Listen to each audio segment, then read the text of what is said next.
Hi everyone! This lesson we'll be learning about the present value of compound interest. So, the present value is how much money must be invested today in order to achieve a certain amount in the future. So to solve for the present value, since it comes from our compound interest formula is A equals P times 1 plus I all to the power of n. So present value is our P, remembering A is our future value. So we must isolate for P. And because P is multiplied by this entire bracket, an exponent, the opposite of multiplication is division. So if we divided this bracket, we must also divide it from this side. Therefore, P equals 1. These cancel out. So P equals A over 1 plus I all to the power of n. So this is our present value formula. Just let's remind ourselves of what each variable means. So P is our present value, original investment,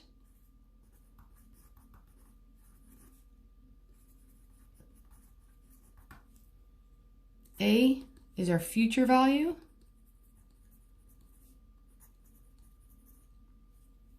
I is our interest over compounding period,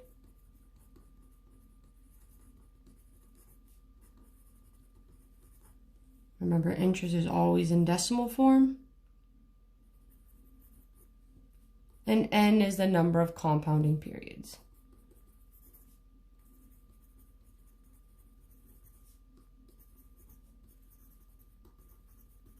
So we can say years times compounding periods.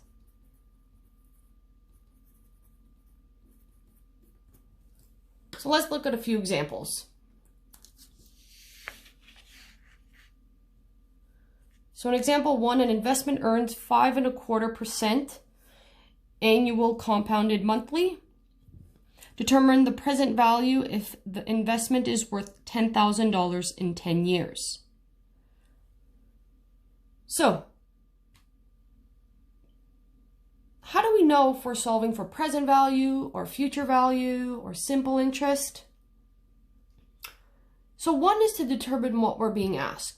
So in this question, it says determine the present value. Right away, this is our P. We have to solve for P. So we can write down our present value formula. Therefore, the remaining variables the question has to give us. The other giveaway that this is using compound is that it explicitly states compounded monthly. So it's not a simple interest formula. So going back to our variables. So our future value, they're saying our investment, they want it to be worth $10,000 in 10 years. So that is our future value. Our interest is 5.25%. We're going to divide by 100 because we never want it as a percent. Divided by our compounding periods. They tell us that it's monthly. We know there's 12 months in a year, so we will divide by 12. To calculate our interest, 5.25 divided by 100 divided by 12. Okay, some of you may get this on your calculator, times a -3 exponent. What that means, you just have to move the decimal over 3 places to the left. So the number is really small. So 0.004375. So that's the interest we're going to calculate per month. And the number of compounding periods, so that's 10 years. But it's being compounded by 12. So that is 120 compounding periods. Now we can just plug everything in to solve for our principal or our present value. So 10,000 over 1 plus 0.004375 to the exponent of 120. Again, don't do this all on your calculator in one step. Calculate the numerator and calculate the denominator individually. So it's nice here, it's just 10,000 on the top. So all our calculations are happening on the bottom. So we're gonna add within our brackets. So that would just be 1.004375, all to the exponent of 120. Again, it's 10,000 over. Now let's calculate our exponent. 1.004375 to the exponent 120. And we're going to keep 4 decimal places here. So that's 1.6885. And 5 stays because we're not rounding. So 1.6885.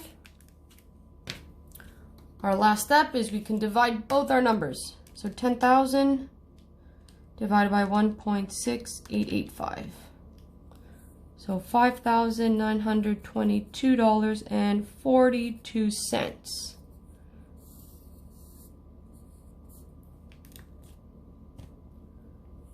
What does this mean?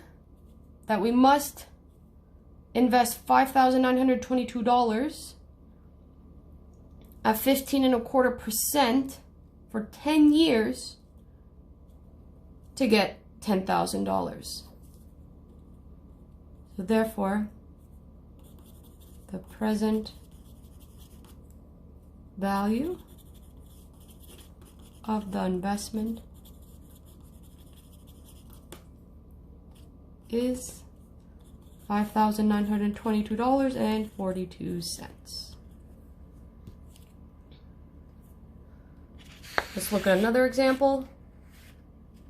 Lucy's parents want to have $5,000 saved up by the time Lucy turns 18. Their savings account earns 4% annually compounded, semi-annually. How much will they have to invest when Lucy is born in order to achieve their goal? So we know that this is a compound interest question because we have compound semi-annually here. But are we solving for future value or present value? So let's read what we're being asked. So how much will they have to invest when Lucy is born? So that is a present value. If we write our formula for present value, we know our variables, so the question has to give us A, I, and N. So our future value is the parents want to have $5,000 saved. So that is $5,000. Our interest is 4% divided by 100. And we are told that we are compounding semi-annually. So that was a division.